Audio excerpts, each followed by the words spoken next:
Muy bien.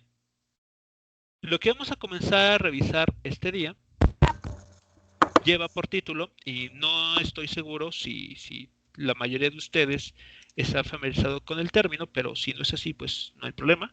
Vamos a revisarlo. Ok, bueno. De lo que vamos a hablar en este día es sobre el conocido centro de masa.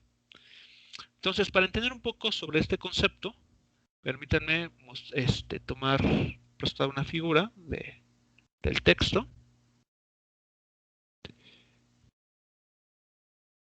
Aquí está. A ver, vamos a analizar lo siguiente. En esta figura que está en este momento en la pantalla, se está ejemplificando el movimiento de una clavadista. Entonces, bueno, en la escena A, o en la imagen superior, lo que tenemos es esta clavadista, pues, lanzándose, digamos, de una forma bastante rígida hacia el agua. Ok, entonces ella salta del trampolín, va a ascender, va a llegar a una altura eh, que va a estar, pues, justamente determinada por la velocidad que salió del trampolín, y después, posteriormente, va a comenzar a descender hasta llegar al agua, ¿no? Algo similar está sucediendo en el ejemplo o en la figura de abajo, con la diferencia de que aquí la clavadista no está, digamos, moviéndose de forma rígida, sino que aquí incluso da vueltas sobre sí misma, ¿no?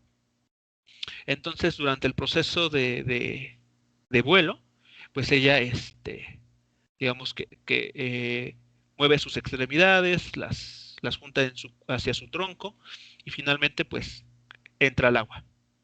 ¿Qué es lo importante que hay que notar en ambos movimientos? Bueno, que existe un punto ubicado en alguna región del cuerpo de esta clavadista, el cual sigue una trayectoria perfectamente parabólica, justo como los de la trayectoria que habíamos visto con anterioridad, que sucede justamente en el lanzamiento de proyectiles o en el lanzamiento de algunos otros objetos, que generalmente, pues, solíamos pensar que podían ser pequeños, ¿no? Por ejemplo, los guijarros en un problema de Julieta Romeo, en el caso de una bala de cañón, en el caso de un proyectil, en el caso de una pelota que es lanzada, o de unas rocas provenientes de un volcán.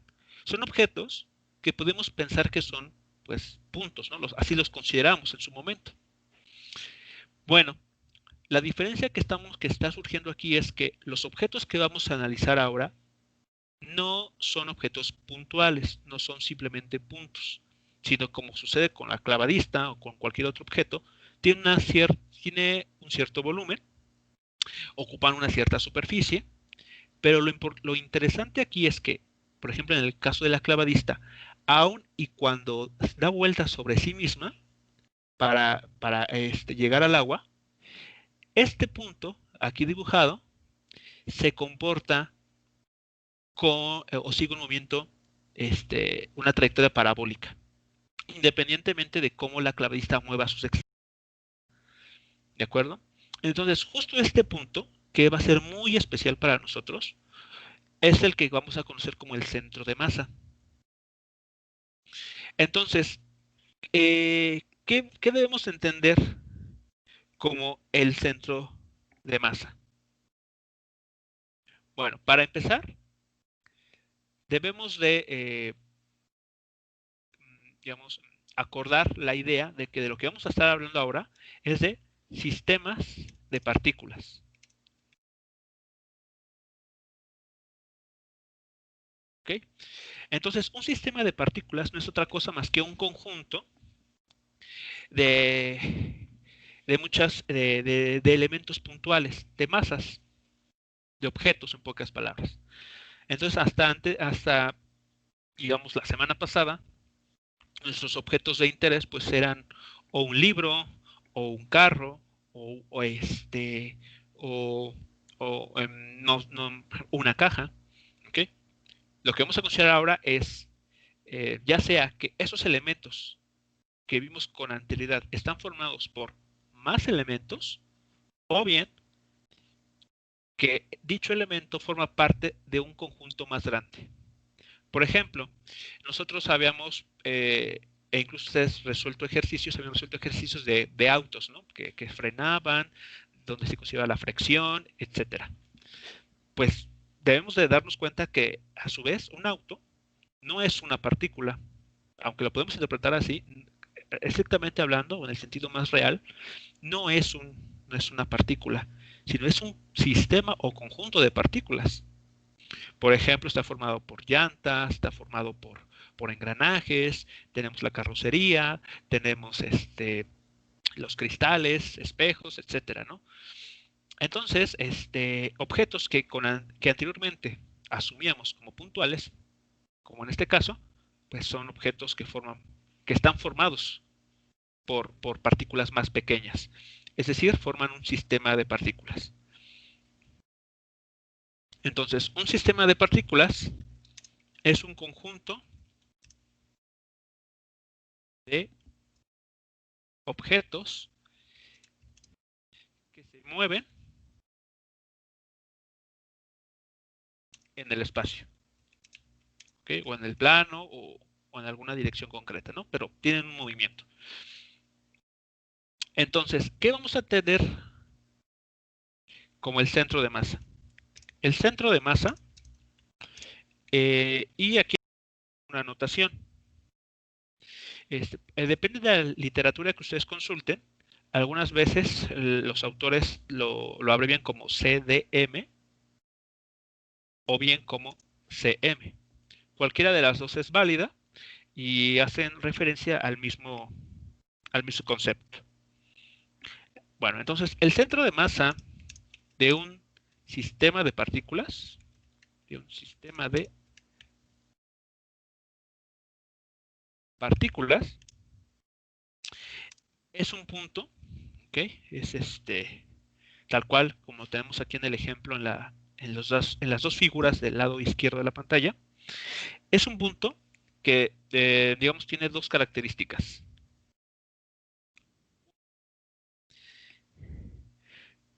Bueno, aquí es un punto que se mueve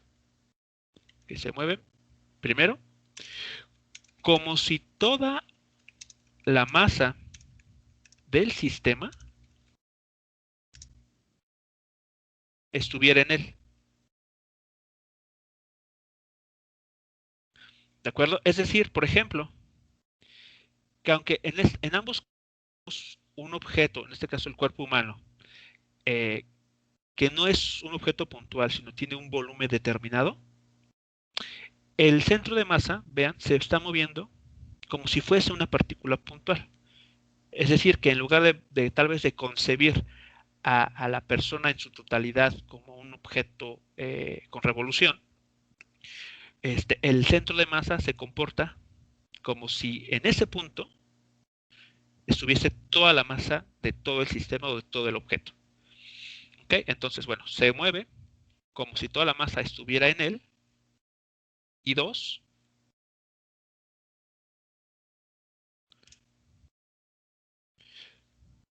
eh, todas las fuerzas externas, externas, eh, aquí, mejor dicho, como también, como si todas las fuerzas externas se aplicaran en él o actuaran en él.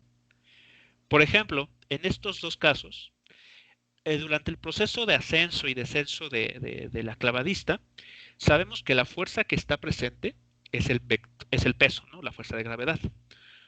Si nosotros quisiéramos dibujar la fuerza de gravedad, eh, tal vez para hacer un análisis de diagrama de cuerpo libre o algo por el estilo, eh, debemos de asumir que esa fuerza de gravedad está actuando justamente en el centro de masa de esta persona.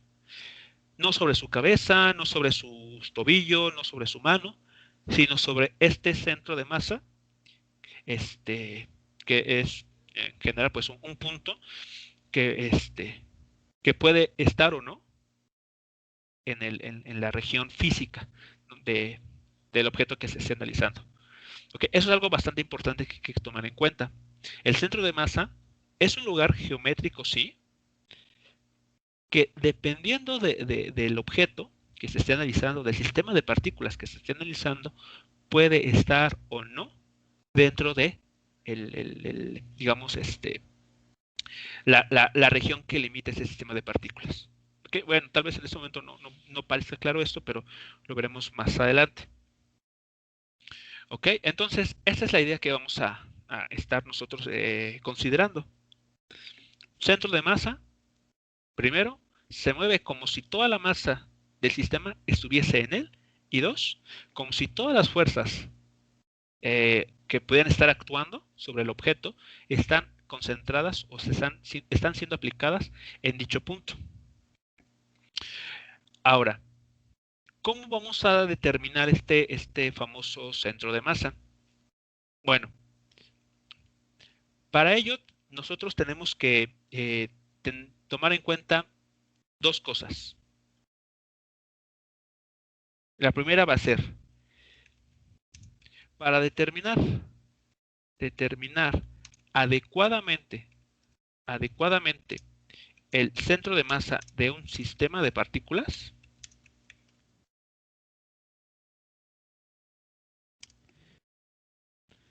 debemos diferenciar entre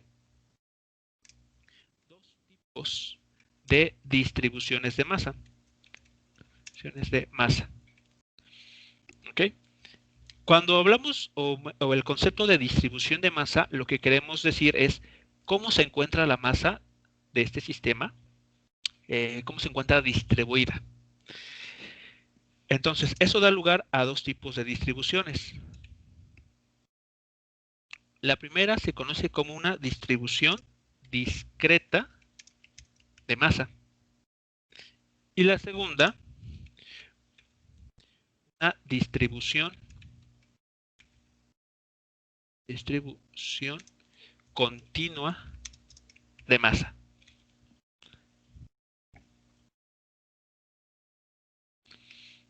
¿Ok? Entonces, un sistema de partículas puede dar lugar a alguno de esos dos tipos de distribuciones de masa. Vamos a comenzar por el más sencillo, que es la distribución discreta de masa. Entonces vamos a ver aquí como primer apartado. Aquí yo voy a elegir otro color. Vamos a hablar sobre la distribución discreta de masa. ¿Ok? Entonces lo podemos entender así en palabras muy simples, como es aquella en la que las partículas que forman el sistema de masas son distinguibles.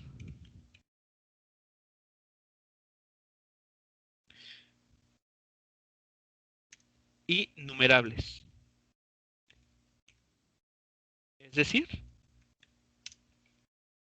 se pueden diferenciar unas de otras e incluso enlistarlas. ¿Ok?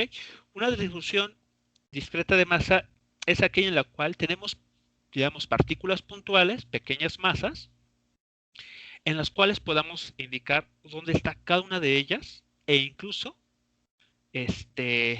podemos diferenciar las masas de todas ellas. Vamos a ver un ejemplo concreto de esta situación. Por ejemplo, aquí vamos a considerar este rayado para hacer eso con mayor claridad.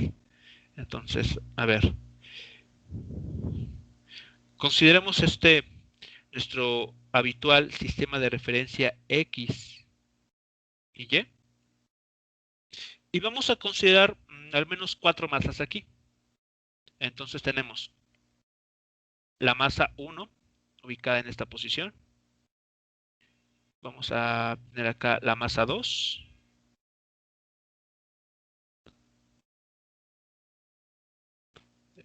Aquí me gustaría que estuviese la masa 3 en esta posición. Y finalmente vamos a ubicar por acá la masa 4.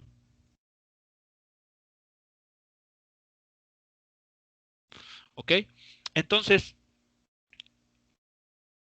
así visto, esa es una distribución discreta de masa. Vean, cada uno de estos objetos o cada uno de estos puntos representa un objeto, una partícula, y podemos incluso distinguirlas unas de otras e incluso numerarlas, como es en este caso. Bueno, aún podemos avanzar más, decir más cosas. Entonces aquí déjenme mover un poco esto. Así. Muy bien. Entonces, consideremos lo siguiente. En la figura, considere cada cuadro representa 1 centímetro. Por lo tanto,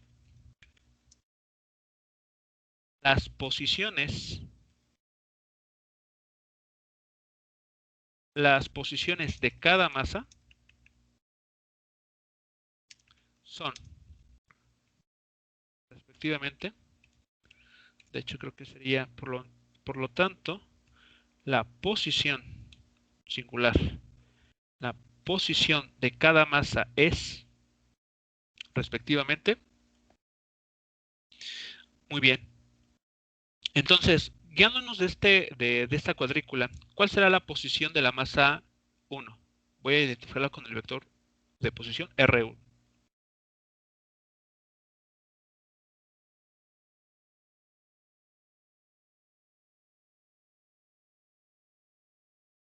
Aquí también van a contar los subíndices de I y J. Sí, porque es un vector de posición. Entonces sería 3 centímetros I y 4 centímetros J. Ah, no, ese es el del 3.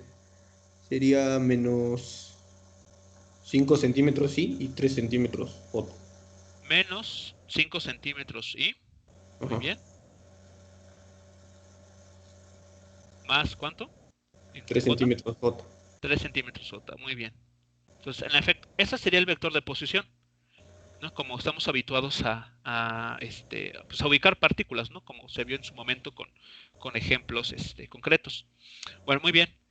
¿Cuál sería entonces el vector de posición para la partícula numerada como 2? Menos 3 y menos 3.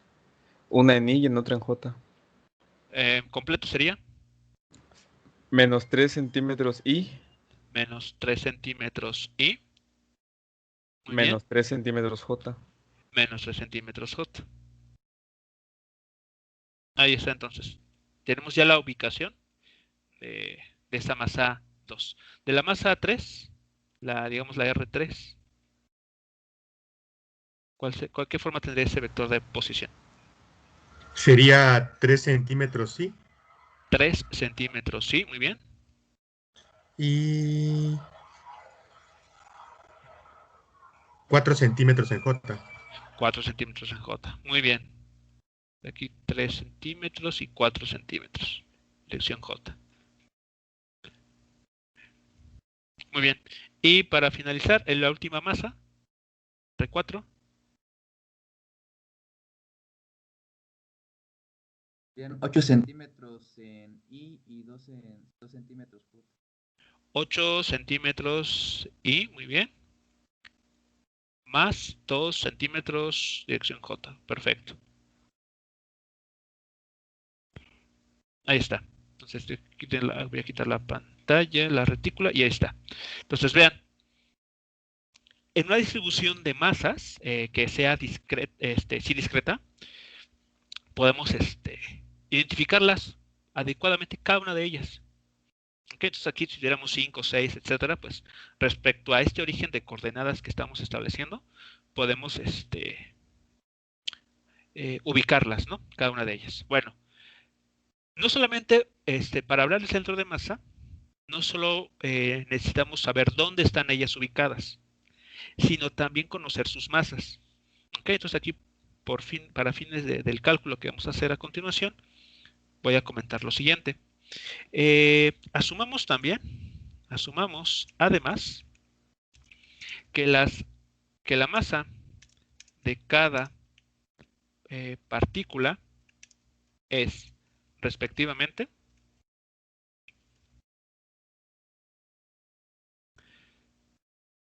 entonces vamos a decir que la masa 1 tiene una masa de 0.30 kilogramos. La masa 2 tiene un valor de 0.25. La masa 3 que tenga un valor de 0.10 kilogramos. Y la masa 4, 0.30 kilogramos también. ¿Vale? Entonces, cada una de estas masas, aquí para que se vea todo. Ahí está. Entonces, a cada una de esas masas le hemos asignado su respectivo vector de posición. Los 4 vectores que están allí enlistados en la pantalla, en el lado derecho. E incluso podemos decir cuál es el valor de masa de cada uno de estos elementos, cada una de estas partículas. Pensemos que son 4 pelotas de algún tipo, ¿no? De un tipo en especial. Bueno, ¿cómo vamos a determinar el centro de masa para este sistema de cuatro partículas? Bueno, para hacer esto, la posición del centro de masa se define de la siguiente manera. A ver, creo que con ese color sí hace buen contraste. A ver, para esta distribución de masa, la posición del centro de masa se determina como. Muy bien. La ecuación que nos permite encontrar esta posición es la siguiente. Entonces, aquí estamos hablando de un vector de posición también, por eso le pongo la R del vector de posición, pero para distinguirlo del resto, pues le voy a poner CDM, ¿no? Centro de masa. La forma en que se va a calcular este vector de posición es el siguiente. Lo que tenemos que hacer es sumar el producto de la primera masa con su respectivo vector de posición, más la segunda masa por su respectivo vector de posición. Y esta suma de estos productos continúa hasta terminar con todas las masas que estén formando nuestro sistema de partículas. Okay, aquí voy a poner, por ejemplo, que acabamos hasta la enésima. Entonces, la masa de la enésima partícula multiplicada por su vector de posición correspondiente. Y toda esta suma de productos va a dividirse por la suma de todas las masas. Entonces aquí la suma termina hasta considerar la enésima masa. Es así como se determina el centro de masa de un sistema de partículas. O bien de manera muy compacta, como en algunos libros les aparecerán. Lo que tenemos es aquí la suma desde la primera partícula hasta la enésima, vean, del producto de la masa de cada una de ellas por su correspondiente vector de posición, dividido por la suma de todas las masas, desde la primera hasta la última.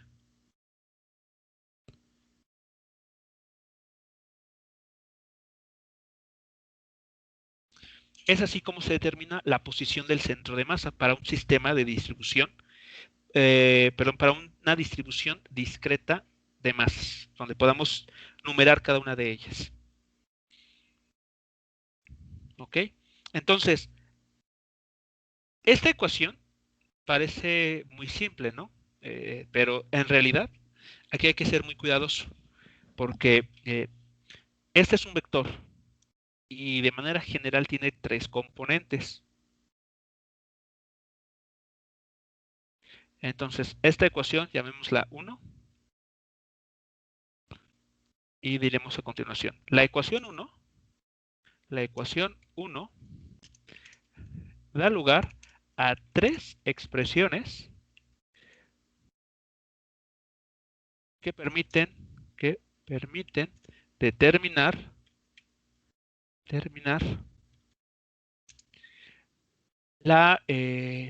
las coordenadas del centro de masa de un sistema de partículas.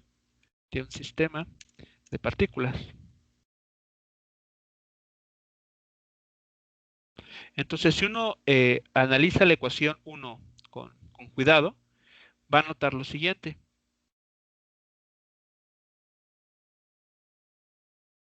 Que la posición X del centro de masa, vean, se determina o se puede calcular como la suma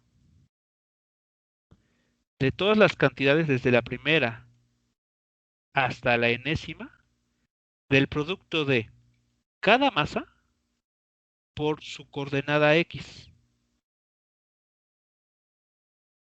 ¿Okay? Esta ecuación 1, si nosotros hacemos el análisis componente a componente, vamos a concluir esto. La componente X del vector centro de masa es igual a esta suma, la suma de los productos de cada masa por su correspondiente coordenada en el eje X, dividido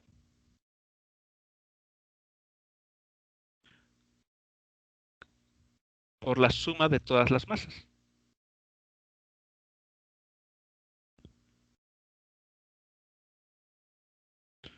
Esa es tan solo la coordenada X del centro de masa. ¿Cómo vamos a determinar las siguientes? Pues con un cálculo similar. Por ejemplo, para la coordenada Y del centro de masa, ¿qué es lo que va a cambiar en esa expresión? Bueno, evidentemente que aquí lo que vamos a hablar es de la coordenada Y. Y en esta suma, vean, lo único que cambia es que vamos a estar multiplicando la masa de cada partícula por su correspondiente coordenada Y. Así, de forma muy simple. Y si este sistema de partículas estuviese distribuido en el espacio, no solamente en una línea o en un plano, pues entonces habría que considerar la tercera componente, la cual pues nos va a hablar sobre el eje Z. Entonces, vean cómo se modifica esto.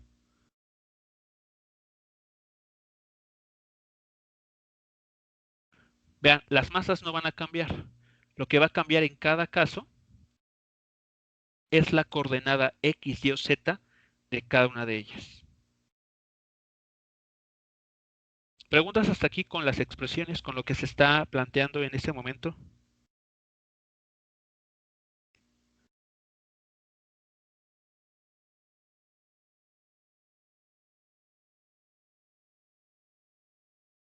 Parece que no, profe. No, Ok. profe.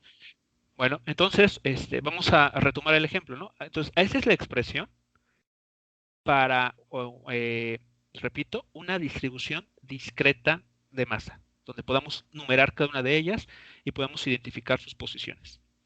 Muy bien, entonces, aquí, ok, creo que ya no tengo espacio, entonces me voy hacia arriba. Pero antes voy a abrir entonces una línea aquí para la división. Muy bien. Entonces vean, aquí voy a escribir lo siguiente.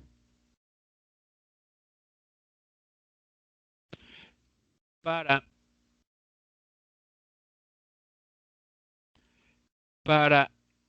la distribución de ejemplo, para la distribución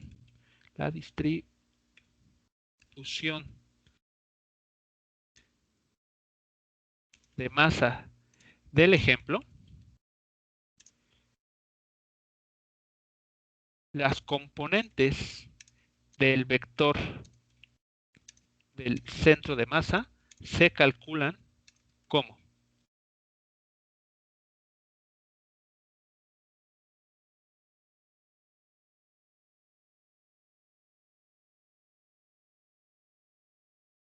a ver, entonces, para el ejemplo, nos está diciendo, el centro de la componente X de tu centro de masa se va a calcular de la siguiente manera. Entonces veamos lo que nos dice la ecuación y comparemos con los datos que tenemos. Entonces la ecuación nos dice, tienes que sumar los productos de el valor de tu masa 1 con su coordenada en el eje X. La masa, ahora sumarle la masa 2 con su correspondiente componente en el eje X. Entonces vean, a ver, de lo que tenemos aquí, cuál sería el primer término en el cálculo?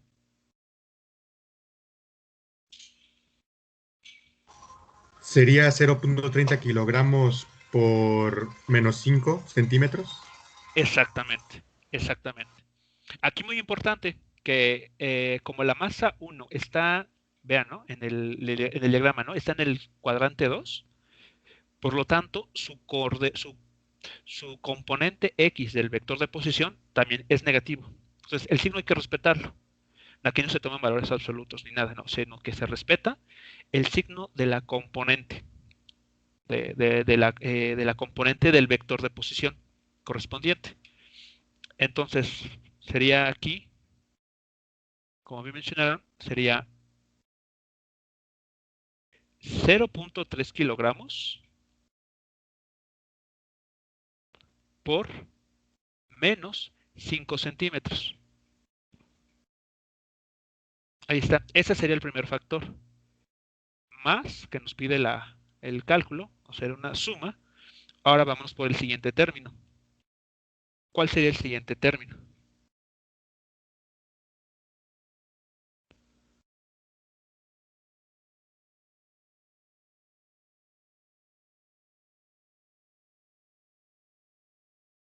¿0.25 kilogramos por menos 3 centímetros?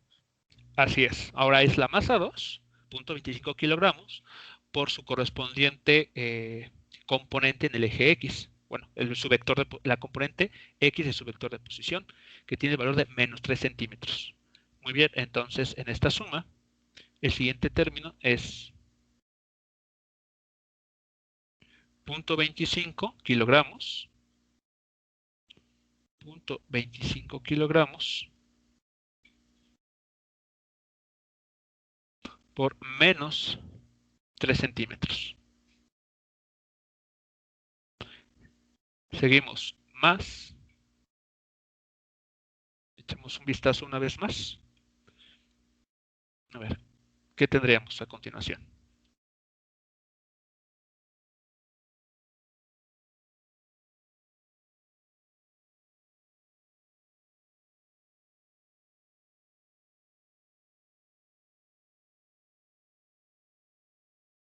Sería ahora la masa 3, que tiene el valor de 0.10 kilogramos, por la componente X de su vector de posición, que tiene el valor de 3 centímetros. Entonces aquí tenemos 0.10 kilogramos, o 0.1 nada más, podemos dejarlo así, 0.1 kilogramos por 3 centímetros. Más el siguiente término,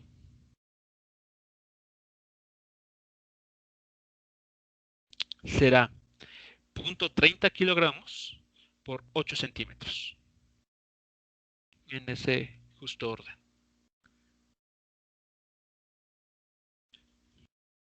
Aquí tenemos 0.3 kilogramos por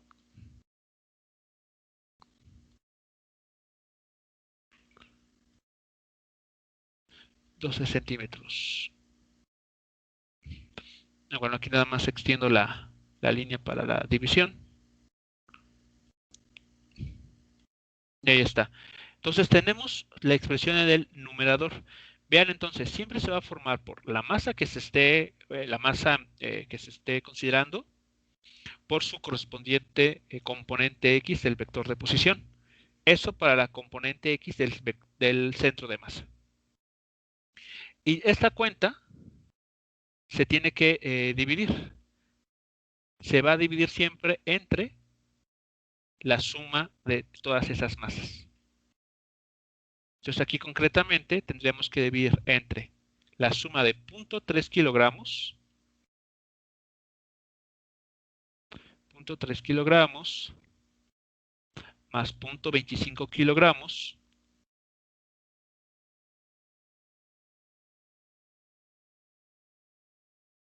más 0.10 kilogramos, más, una vez más, 0.30 kilogramos.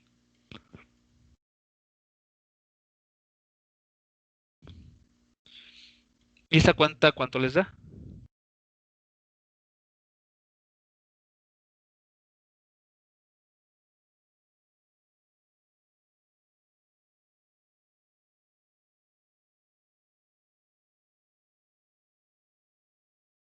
A ver si era 12. Ah, no, perdón, era 8. Aquí me equivoqué. No son 12, son 8 centímetros.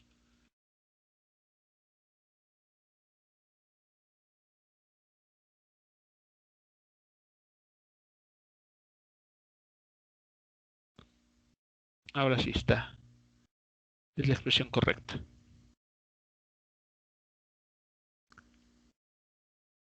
Me salió 0.47. ¿Ya con el 8 corregido aquí? Sí, profe. Ok, entonces, a ver. De acuerdo a esto, son... ¿Cuánto, perdón? ¿0 qué? 47. 0.47. ¿Qué unidades?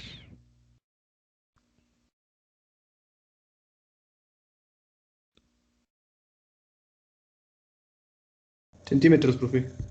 Centímetros, correcto.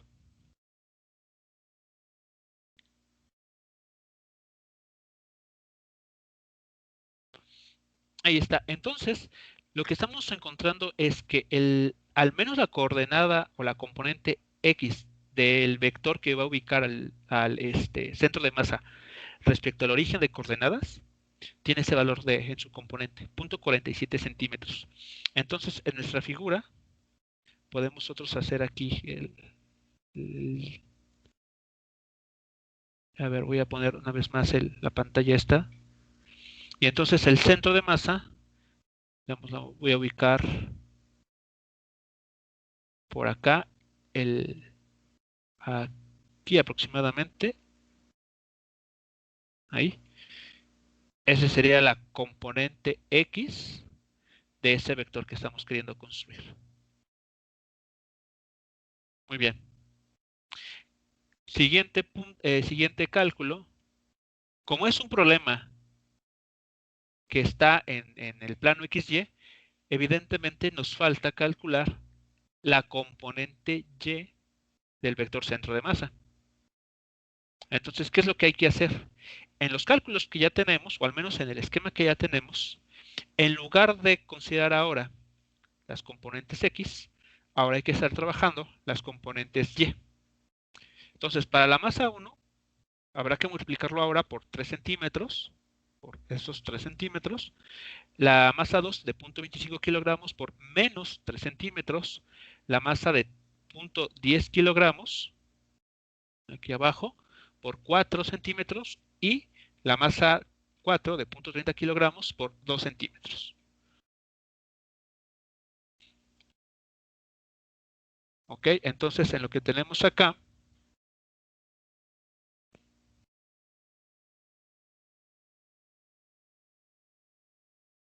podemos hacer algunas modificaciones que nos van a permitir obtener lo que estamos aquí queriendo calcular. Entonces, la componente y de del vector que está ubicando el centro de masa requiere que en estos elementos, voy a cambiar de color, sean modificados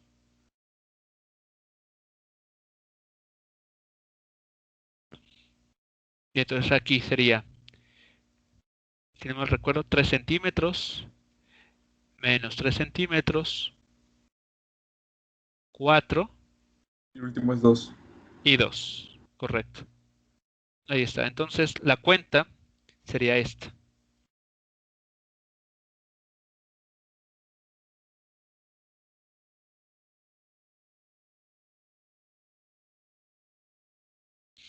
Entonces, con la segunda ecuación que ya aparece desarrollada, nos permite determinar la componente y del vector que ubica al centro de masa. ¿Qué valor estarían encontrando aquí? A mí me dio 1.2105 y más números. 1.21 centímetros, ¿ok? Bueno, vamos a anotarlo. 1.21 centímetros. Muy bien, entonces, bueno, a manera de conclusión, podemos decir lo siguiente, ¿no? Entonces, de esta manera, el vector de posición del centro de masa del sistema de partículas, el sistema de partículas es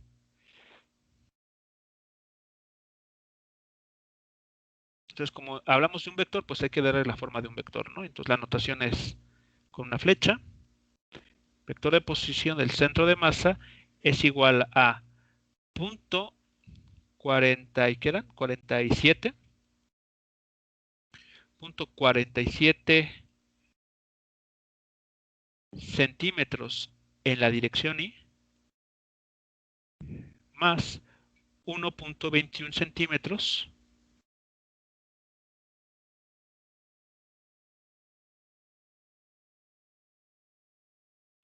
en la dirección J.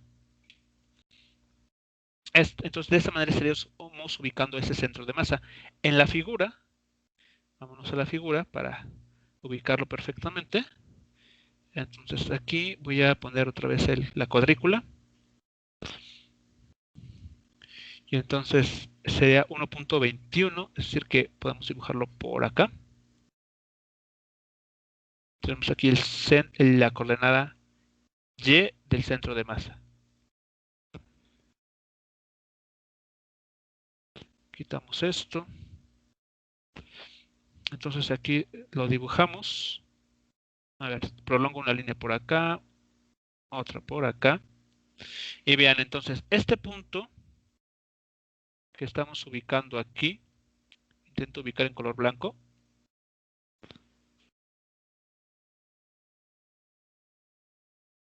Ese punto está representando el centro de masa de estas 4 partículas. Bueno, de este sistema de 4 partículas. Este sería el centro de masa entonces. ¿Ok? Entonces, para un sistema de este estilo, pues si lo notan es bastante simple, ¿no? Creo que no representa mucho reto. Lo único con lo que hay que tener mucho cuidado a nivel operativo es asociar correctamente la masa con la componente X, Y o Z que le corresponda. Simplemente hacer la suma, con cuidado. Preguntas hasta aquí, muchachos, con relación entonces a este ejemplo, cómo se determinó y cómo está representado entonces el centro de masa para esta distribución discreta de 4 partículas.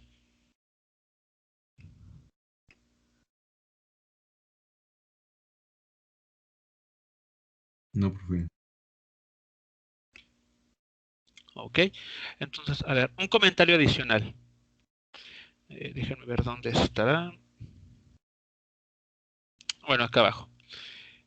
Este, las coordenadas del centro de masa, si uno presta atención a esta suma que aquí aparece, uno puede notar que lo que tiene es como una especie de promedio.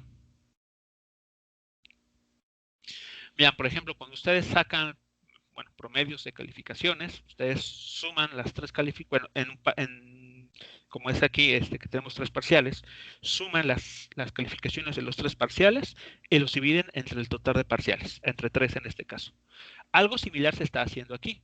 Se está sumando, digamos que la posición de cada una de las partículas, pero la diferencia está en que esta suma o este promedio es algo que es uno que se conoce como ponderado. Ponderado porque estamos sí haciendo una suma sobre todas las posiciones, pero tomando en cuenta el valor de cada masa en cada posición. Por ejemplo, eh, si llega a suceder en alguna forma de evaluación, incluso como es la de este curso, en el que si bien para la calificación total por parcial se consideran tres rubros, cada uno de esos rubros tiene un peso distinto, es decir, tiene una ponderación diferente. Lo mismo está sucediendo aquí. Entonces, el cálculo del centro de masa no es otra cosa más que una suma ponderada donde los pesos están dados o las ponderaciones, en el lenguaje de estadística, esas ponderaciones están dadas por las masas de cada una de las partículas. ¿Ok? Entonces, bueno, eso es, digamos, un comentario al margen para que, digamos, esto les parezca tal vez más familiar. Tal vez así ponerle la expresión de esta es la forma en que se calcula y ponte a hacer cuentas, no es la mejor manera, pero con esta idea que les trato de exponer de que vean esto como una especie de promedio ponderado, tal vez pueda ayudar a entender entonces un poco mejor cuál es la razón de esta ecuación, ¿no? De la ecuación número 1. ¿Por qué se define de esta manera y no de otra forma? Simplemente es un promedio donde estamos considerando como ponderación el valor de cada masa en cada posición que le corresponde. Por lo tanto, ¿qué pasará? ¿Cómo? A ver, cualitativamente hablando, imaginen que tienen ustedes dos partículas nada más. Una de ellas tiene una masa de 1 kilogramo y la otra de 10 kilogramos. En donde, cualitativamente hablando, ¿dónde sospechan que se ubicaría el centro de masa? A la Cerca de la mitad. de 10 gramos, de la de 10 kilos. Exactamente, cercana de 10 kilogramos, porque, digamos, tiene una contribución mayor, ¿no? Si uno hace las cuentas, concluirá justamente que el centro de masa se va a estar aproximando justo en donde exista la mayor contribución de masa. Donde exista más masa es donde el centro de masa se va a ir ubicando. Si, por ejemplo, tenemos un sistema de dos partículas, donde cada una de ellas tiene valor de 1 kilogramo,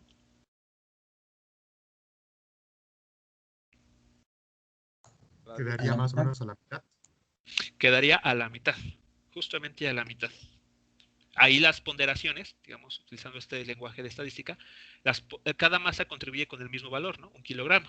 Por lo tanto, este promedio se equilibra y da como resultado que el centro de masa esté justamente en la mitad. ¿Ok? Entonces, como ven, el centro de masa pues depende mucho de los valores de las masas que están involucradas. ¿Ok? Muy bien. Entonces, esto es con relación a una distribución de masa eh, discreto. Los más interesantes son las distribuciones de masa continua, y que es justamente el que vamos a revisar a continuación. Entonces, no sé si exista todavía alguna duda o comentario con relación al cálculo o al ejemplo, lo que ya hemos visto hasta este momento.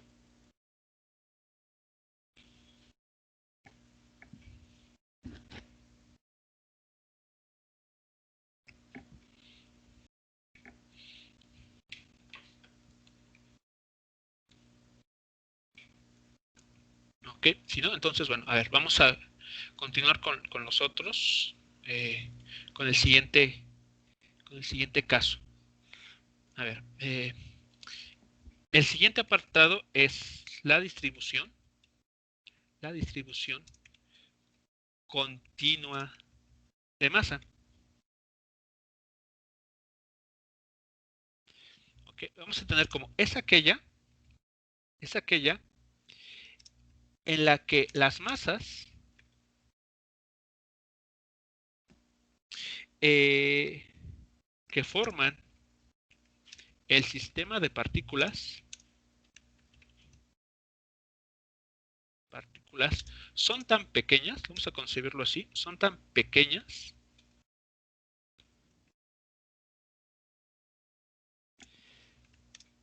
que no es posible distinguirlas entre sí, ni mucho menos numerarlas, evidentemente, ¿no? Porque, digamos, forman, bueno, vamos a pensarlo de esta manera, forman una especie de distribución continua. O sea, por ejemplo, piensen ustedes en que toman un poco de arena, ¿ok? Arena de playa, la miran con el microscopio, ¿no? Un microscopio potente.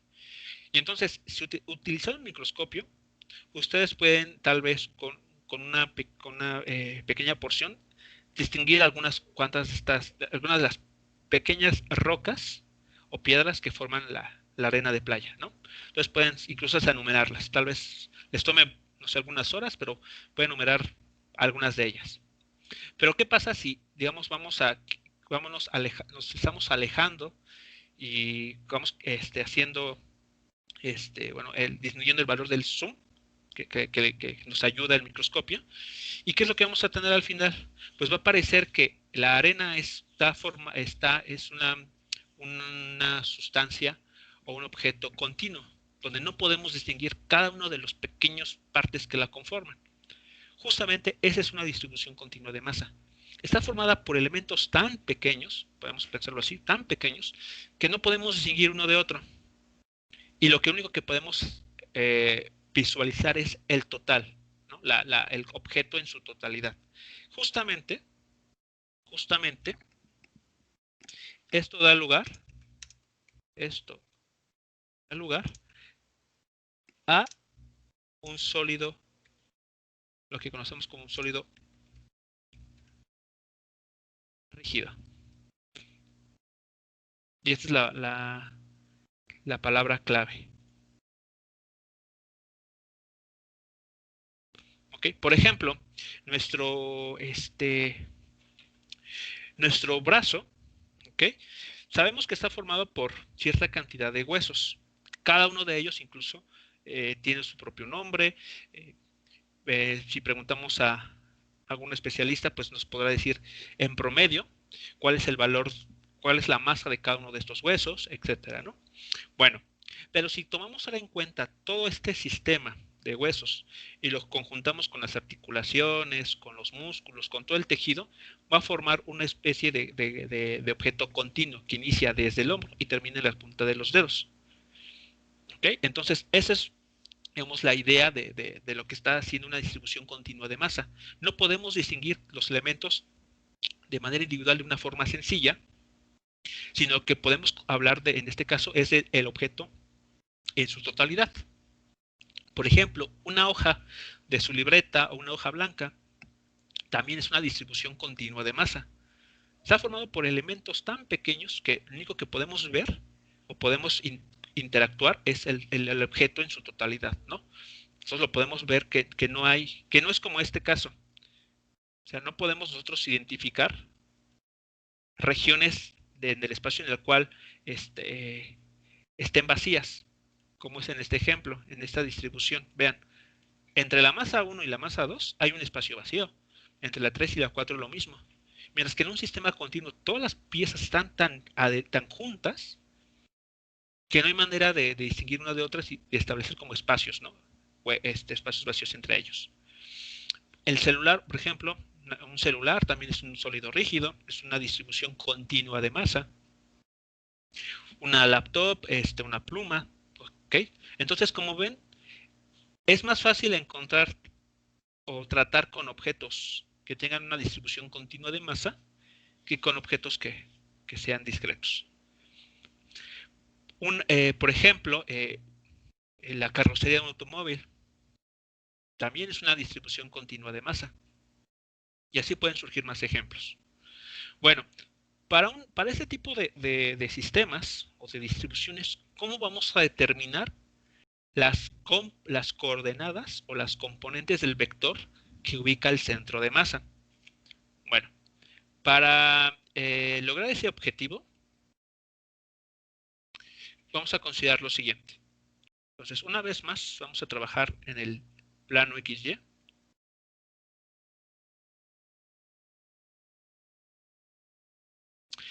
Y consideremos por simplicidad. A ver, voy a intentar. A ver, voy a. Si me sale. Bien.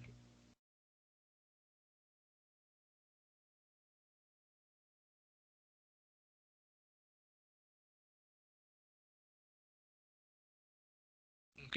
Entonces, una especie como de tenedor de esos que utilizan para las fiestas, ¿no? Uno de plástico.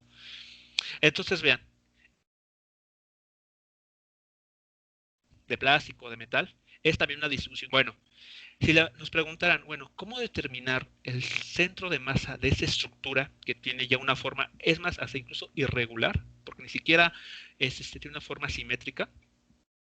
¿Cómo podremos determinarlo? Bueno, uno inocentemente comenzaría a hacer lo siguiente. Bueno, pues si ya conocemos cómo determinar el centro de masa para una distribución discreta, ¿por qué no intentar ese sistema volverlo discreto? Es decir, comenzar a identificar los pequeños trozos que lo forman, ¿no? Pequeñas masas que estarían aquí formándolo. Entonces, para ello, pues lo que podríamos hacer es comenzar a dividirlo, ¿no? Entonces comenzamos aquí a tomar, como que a partirlo, a dividirlo, con estas líneas en azul.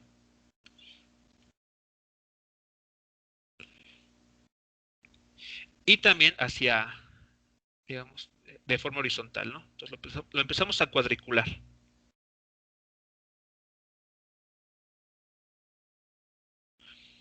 Y nos fijamos en una sección. Entonces uno podría pensar, bueno, aquí tengo un elemento, aquí tengo una masa, una M1, por ejemplo. Pero si uno es observador, puede darse cuenta que esta especie de cuadriculado aún se puede refinar más. Entonces aquí podemos considerar más divisiones todavía para hacer esto lo más preciso posible.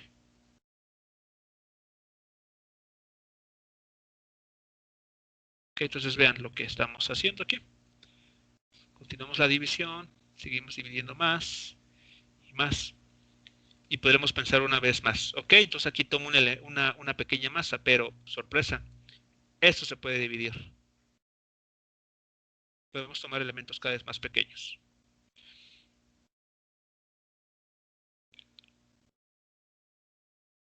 Entonces, al final del día, ¿qué es lo que estaríamos haciendo? Bueno, estamos queriendo llegar a un pequeño trocito de este objeto más grande. Y este pequeño trocito, que aquí estoy representado con color verde, de lo que nos está hablando es de lo que se conocerá como un diferencial de masa. Es decir, que aunque sabemos que el objeto tiene una masa propia, aquí por ejemplo que es una cuchara, no sé, 500 gramos, por ejemplo, como valor de su masa, al momento de irlo dividiendo, cada uno de esos trozos se va quedando con una porción cada vez más pequeña del total de la masa. Entonces, lo que estamos haciendo en este caso es seleccionar o quedarnos con elementos que ya no tienen el total de la masa, sino una pequeña porción del objeto completo. Entonces, ¿Cómo vamos a determinar el centro de masa? ¿Cuál es la idea? Bueno, lo expreso a continuación. Consideremos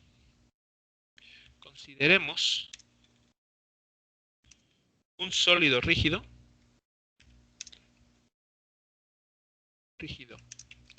como un tenedor en el plano XY, ¿no? Como lo tenemos en la figura.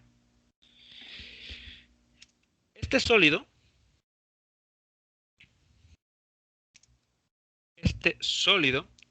se puede dividir en porciones más pequeñas cada vez, cada una de las cuales tiene un valor de m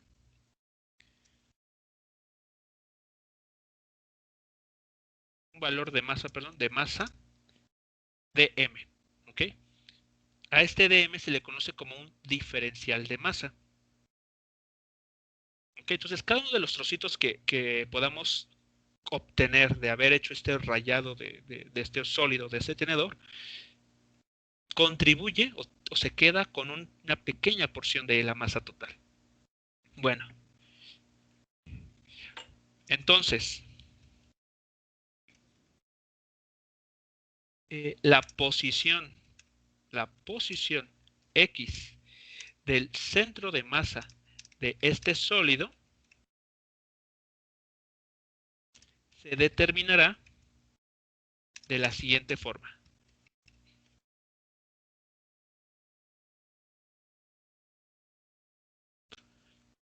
¿Ok? Entonces, a ver, ¿cómo calcularemos el centro de masa en el eje, la componente X del centro de masa para este tenedor, digamos, del siguiente modo? Vean. En general decimos, ¿no? Ok, yo quiero conocer el centro de masa en el eje X. Muy bien. ¿Qué es lo que tendremos que considerar? Pues si lo estoy analizando como una distribución discreta de masa, pues tendría que sumar, ¿no?, todas las masas en las cuales los estoy dividiendo. Entonces diremos de 1, bueno, aquí nada más mejor el signo de suma, de cada masa por su correspondiente coordenada en el eje X, dividido por la suma de todas las masas. Sin embargo, estos elementos diferenciales de masa, vean, pueden ser tan pequeños como uno lo desee. Aunque yo aquí estoy señalándoles uno en color verde, debe quedar claro que este a su vez se puede descomponer o se puede dividir en más partes. Entonces, esas pequeñas partes pueden ser tan pequeñas como se quiera. O en general podemos decir que son infinitesimalmente pequeñas. Por lo tanto, esta expresión que tenemos aquí deja de ser una suma sobre elementos que podemos numerar, 1, 2, 3, etc. Y dado que todos ellos son muy pequeños, esta cuenta o esta suma se convierte en una integral. Esta X nos está hablando una vez más de la posición en el eje X. Pero estas masas son, como mencionamos, diferenciales de masa. Entonces, es así como se va a calcular ahora para un sistema o para una distribución continua de masa a través de un proceso de integración. Entonces aquí esto se puede simplificar todavía más. Lo de arriba evidentemente no. Va a depender. En el ejemplo que vamos a ver a continuación, la integral superior va a depender mucho de la estructura que uno esté analizando. La parte de abajo, vean, ¿qué es lo que estoy haciendo aquí? ¿Qué es lo que se quiere decir en el denominador? Se están sumando todos los elementos diferenciales de masa. ¿Qué pasa cuando se haga la integral? ¿Qué va a dar como resultado? ¿Qué sospechan que se obtenga como resultado? Al sumar, que recordemos, una integral no es otra cosa más que una suma, pero de elementos muy pequeños. Entonces, ¿qué se obtendrá cuando se sumen todos estos elementos pequeños? Todos estos cuadritos en los cuales podamos haber dividido este tenedor.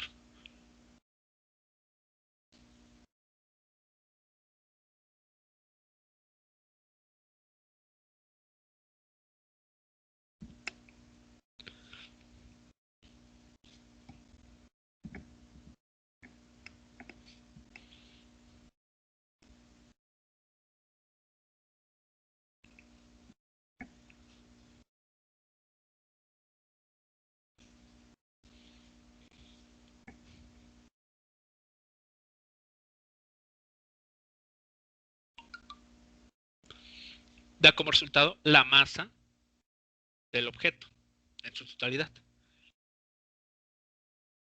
Es decir, piensen en este tenedor de plástico, imaginen que lo comienzan a rayar, o sea, lo empiezan ahí a obtener lo empiezan a lijar y se quedan con toda los trozos, por muy pequeños que sean, que se obtuvieron de haberlo rayado o de haberlo triturado.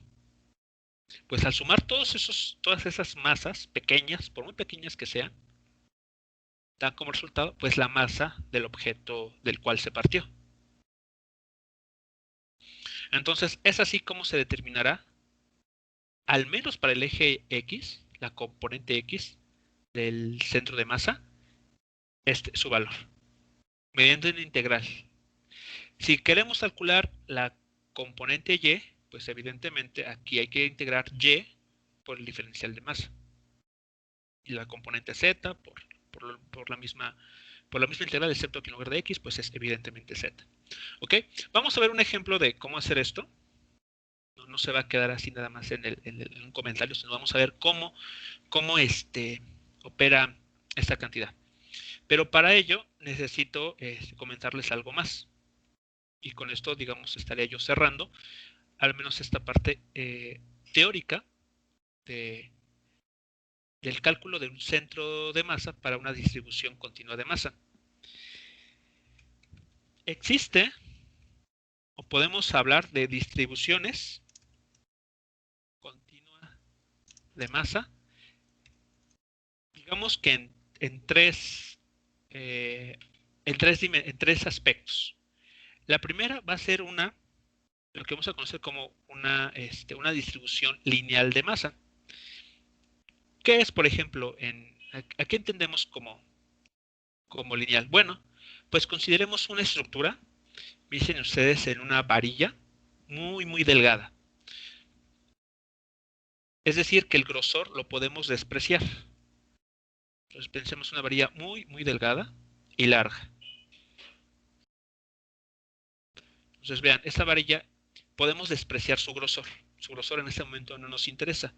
Por lo tanto, en esta varilla lo único que nos va a interesar es ubicar su centro de masa a lo largo de una sola dirección. Digamos aquí a lo largo de su dirección horizontal. Bueno, esta varilla, tiene una masa M, vamos a llamarla M mayúscula, y tiene una longitud que vamos a identificar como L mayúscula. ¿Ok? Aquí está. Entonces tiene una longitud L. Y la varilla, pues es esta región.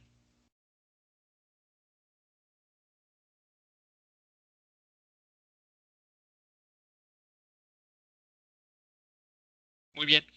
Entonces, se va a definir una cantidad que vamos a identificar con la letra griega lambda, que dice lo siguiente. Esta cantidad nos dice cómo se distribuye la masa de este objeto a lo largo de la longitud que tiene.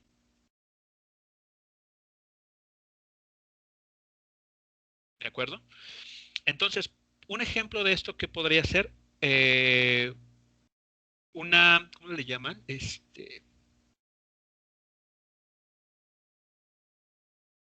Un palo de béisbol. Por ejemplo, un palo de béisbol tiene una estructura, digamos, algo así, ¿no? Aquí está la agarradera acá abajo, es un poco más delgada, y conforme nos vamos alejando de esa agarradera, la masa se va ubicando más en la región donde golpea la pelota, ¿no? Entonces, vean, aquí tenemos un ejemplo de cómo la masa de este palo de béisbol se distribuye a lo largo de toda su longitud. En este caso, es un ejemplo de una distribución no uniforme. Si se dan cuenta, pues está más abultado en la zona donde va a golpear la pelota que en la zona donde se suele tomar. ¿Ok? Entonces, el centro de masa para ese caso, pues no va a estar necesariamente a la mitad,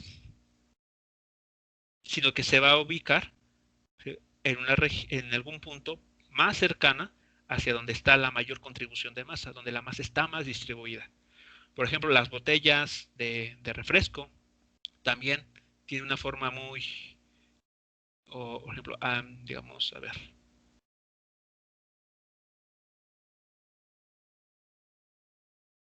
Una botella así.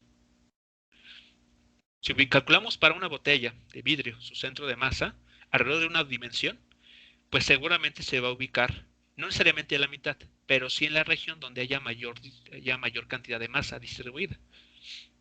¿Ok? Entonces, cuando estamos analizando un objeto con estas características, a lo largo de una sola dirección, de lo que podemos hablar es de lo que se conoce como la densidad lineal de masa. Y tiene como unidades kilogramos sobre metro.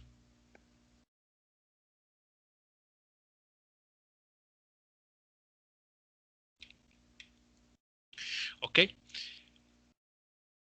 Ahora, este pequeño objeto, o es el objeto muy largo, vean, se puede separar o lo podemos cortar, seccionar, de manera que solamente consideremos un pequeño trocillo, una pequeña sección. Esa pequeña sección, una vez más, va a tener como masa una sección del total.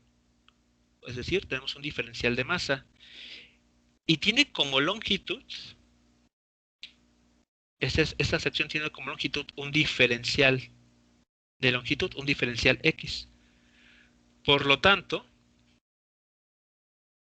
si dividimos ese diferencial de masa, esta masa de la sección pequeña, entre la distancia que ocupa esta pequeña sección, ese cociente nos da una vez más el diferencial de masa, perdón, la densidad lineal de masa, esta lambda. Otro ejemplo que tenemos, del que vamos a estar hablando a continuación, en los ejemplos que vamos a revisar, es la densidad, la distribución superficial de masa. En este caso, ¿qué tenemos? Pues consideren ustedes que les gusta un objeto cuya altura es muy despreciable. Por ejemplo, una hoja de papel, de la libreta u hoja blanca. Ese objeto tiene una superficie, ¿no? que uno puede determinar, pero el grosor es tan pequeño que podemos casi decir que tiene una altura cero, una altura despreciable. Entonces, situándonos en ese caso, piensen ustedes, por ejemplo, se me ocurre, a ver si queda aquí.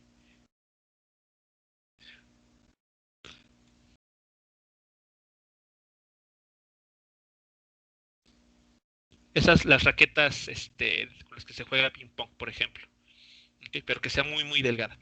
Entonces, esta raqueta de ping pong pues, tiene asociada una masa, tiene un valor de masa, pero además tiene una superficie que cubre, es decir, tiene área. Entonces, en ese caso, lo que definimos a continuación es una densidad superficial de masa. identificada con la letra sigma, la letra griega sigma, la cual nos dice cómo se encuentra la masa de ese objeto distribuida en la superficie o el área que ocupa. De manera análoga, si aquí nos quedamos con un cuadrito, imaginen que analizamos un pequeño cuadrito de este objeto completo, tenemos aquí un diferencial de masa que está teniendo o que está cubriendo una pequeña superficie, es decir, un diferencial de área, como se le conoce.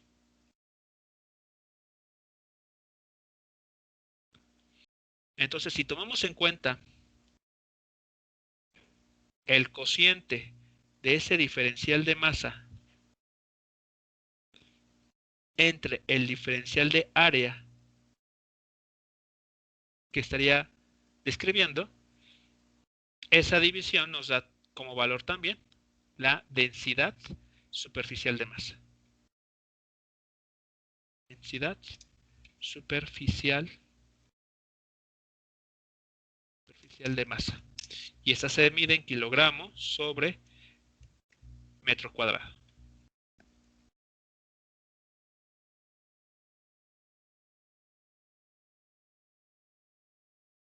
Y ya para terminar, tenemos el que seguramente ustedes están más familiarizados con la distribución volumétrica. En este caso, ¿cuál es la idea detrás de? Bueno, pues consideremos un objeto con algún cierto volumen. Pensemos, por ejemplo, en una esfera. Entonces, esta esfera o pelota tiene asociada una masa y encierra un determinado volumen. Bueno, pues la densidad, como ustedes seguramente conocen, me dice cómo la masa de ese objeto se distribuye entre el volumen. Pero si tomamos una pequeña sección, tomamos aquí un cubo, este pequeño cubo está representando un elemento diferencial de masa. Y tiene además asociado, o está delimitando un diferencial de volumen, es decir, un volumen muy, muy pequeño. Entonces se cumple esta misma relación. El diferencial de masa entre el diferencial de volumen da como resultado la densidad volumétrica de masa, o densidad simplemente, como ustedes lo conocen.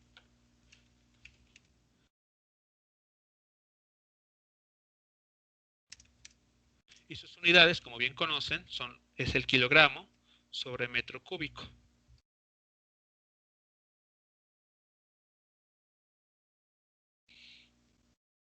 ¿Okay? Entonces, estos van a ser los tres tipos de distribuciones que uno puede considerar o trabajar. Y en la siguiente sesión, en unos minutos vamos a retomar, vamos a considerar estos ejemplos, al menos dos. Tanto un ejemplo para el caso lineal como para uno del caso superficial. Eso evidentemente, al ser distribuciones continuas de masa, necesitamos como herramienta principal la integración de funciones. Entonces, bueno, sí va a ser importante que si tienen déficits con este tema de las integrales, pues por su cuenta comiencen a trabajarlo, porque si no va a haber problemas a la hora de poder entender. Aunque vamos a tratar de irnos lo más lento posible, evidentemente no podemos explicar todas las cuestiones que necesariamente tienen que ver con cálculo integral. Nos vamos a concentrar en la parte del centro de masa. ¿Ok? Entonces, muchachos, no sé si existe alguna pregunta o comentario con esas últimas ideas aquí expuestas.